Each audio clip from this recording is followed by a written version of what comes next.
The Joe Rogan Experience. So what I see in the Amazon is traces of a lost science, a scientific mindset. Mm. Can I show some pictures of these geoglyphs? Please. We have to hook up the magical HDMI. And I'll just show a few slides of them. I forget which side the HDMI is in. I think it's in that side. Careful with the water. Yeah. Got it? Okay. Are we on screen? We will be momentarily. Here we go. Yeah, so this shows the Amazon, 6.7 million square kilometers. There's still 5.5 million left covered by rainforest. That's bigger than the entire subcontinent of India. And hardly any archaeology has been done. And the archaeology that is being done is fascinating. And it's particularly in the state of Acre, in the southwest of Brazil, that we're seeing these extraordinary geoglyphs. Now, I'm on the left there. That's Martti Parsanen from the University of Helsinki. And that is Fabio Filho, who's the LiDAR expert.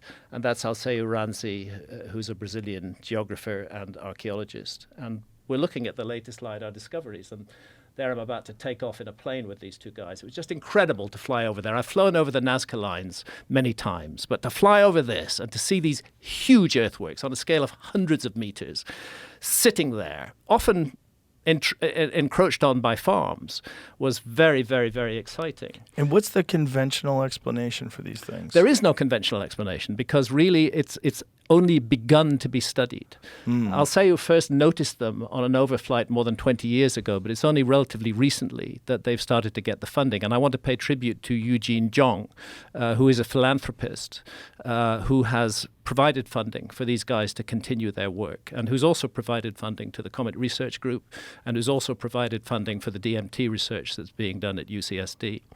What's his name?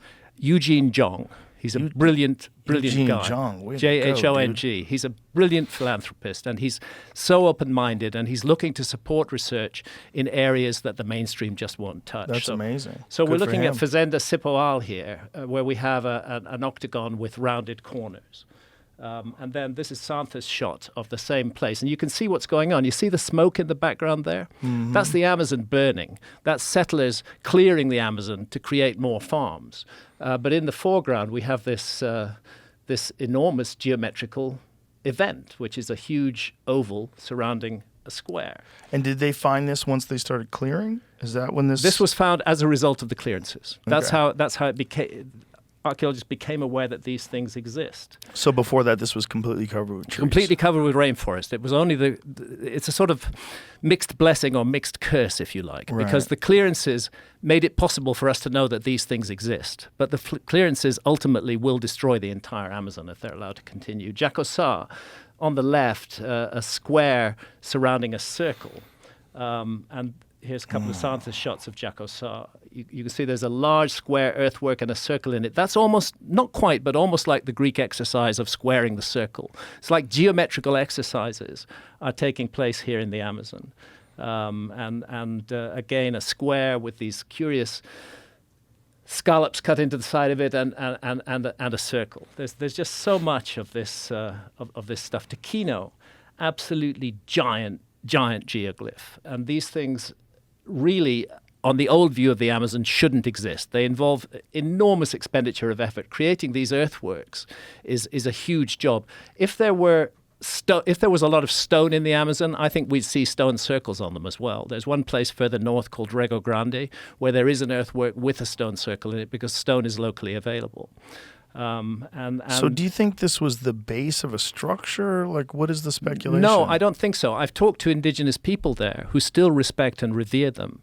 And they say that they were for shamanic journeying, that the population would gather within them, that there would be certain areas that might be reserved for the shamans. For example, the square on the left, those two cut out areas, top left and right of that square, it suggested that shamans were in there and the rest of the population were in the other area, and they were they were undertaking visionary journeys, perhaps using ayahuasca.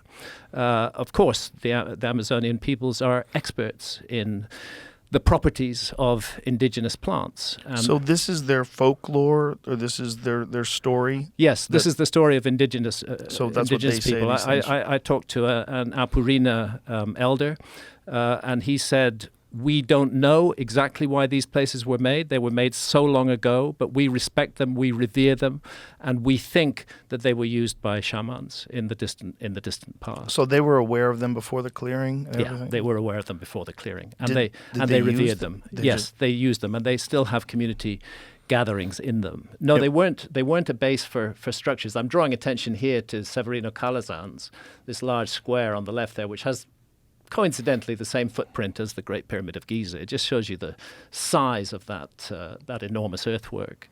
But it's a mystery. More work needs to be done, and much more needs to be surveyed. And thanks to LiDAR, that can be done non-invasively.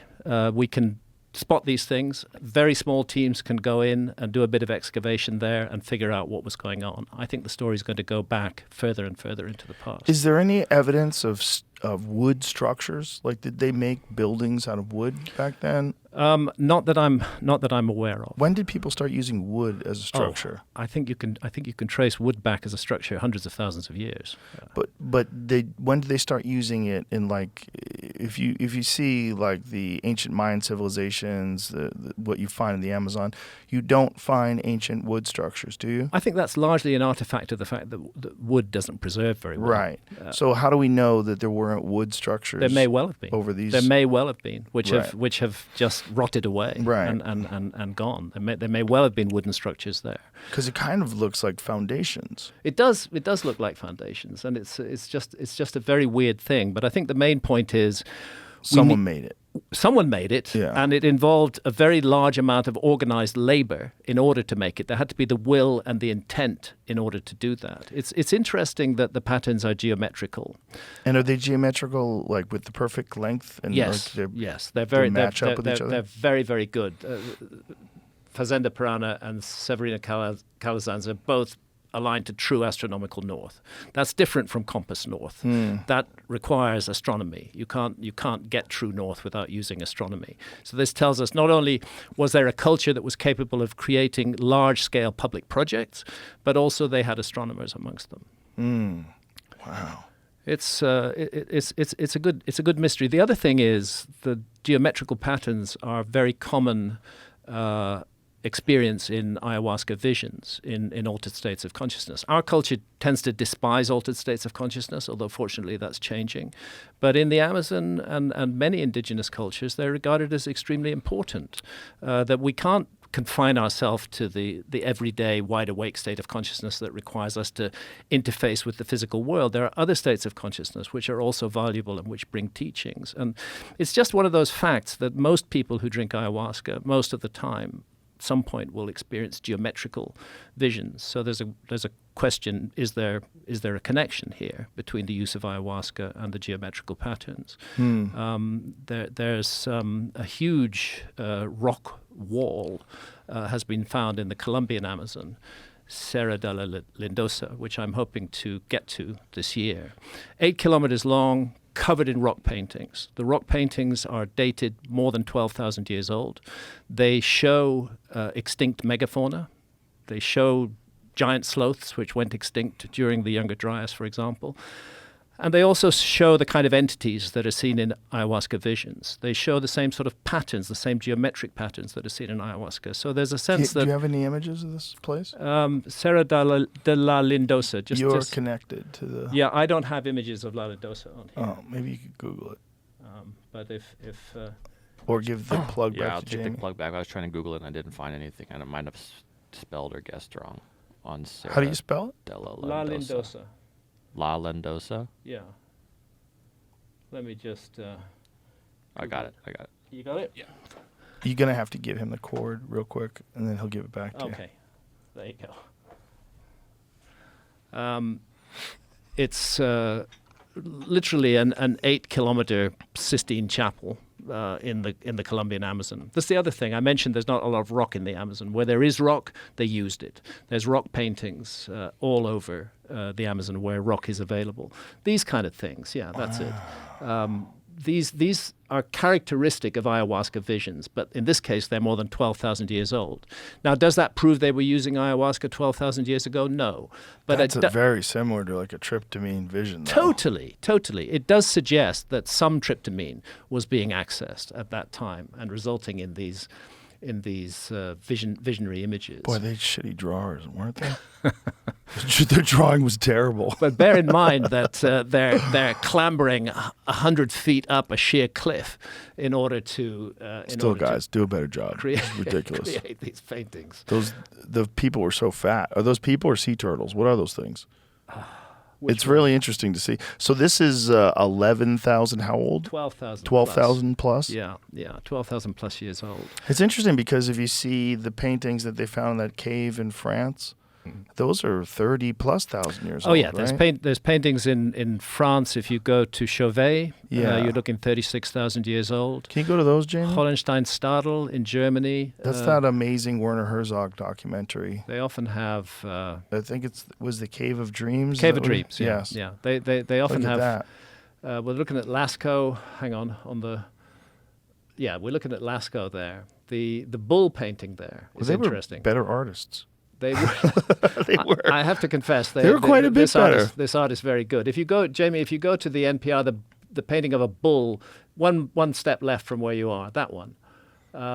This is very interesting. There has been an argument made by a couple of astronomers that what is depicted there is the constellation of Taurus, and that in itself is heresy, because archaeologists who want to give everything to the Greeks say that it was the Greeks who invented the constellations of the zodiac, and not shown. Why do they think that represents the constellation? Because of the 6 little dots, which are not, I think, on the head. I think they're somewhere behind, not in this picture, which is often how the Pleiades are seen. They're seen. Actually, there are 7 Pleiades, but often to the naked eye you see 6. And the positioning of the Pleiades in relation to the constellation of Taurus is the basis for that argument. It could be. I'm not sure. It's so long since I've looked at this, but I know that there are six dots there. So this cave art was going on all around the world. It's found that some of the oldest art has been found in Indonesia. Oh, here it is. Here's the. Yeah, there's the Pleiades. The whole argument about the Pleiades. It's those dots exactly. The ones you pointed to above the back of the bull. 1, 2, 3, 4, 5, 6. That is how the Pleiades are often seen with the naked eye. Can you go back to the other image? Yeah. Wow. You know, that's it's an argument. It's not accepted by mainstream archaeology because of their narrative, which is that the discovery of the constellations of the zodiac is given to the Greeks or perhaps to the Mesopotamians before the Greeks. It's not thought that any human culture could have noticed the constellations of the zodiac before that, and that's really absurd because the constellations of the zodiac are on the path of the sun. The sun rises against the background of a different constellation every month. And how would the ancients have missed that, especially since the skies were an ever-present phenomenon to them in a way that they are not to us. Right. We're cut off from the skies by light pollution, but the ancients were not. What a fascinating concept that they knew about the constellations 30,000+ years ago. Yeah, and I believe they did. And we see that again in Göbekli Tepe, in Pillar 43 in Enclosure D. You see a constellation that we recognize as Sagittarius.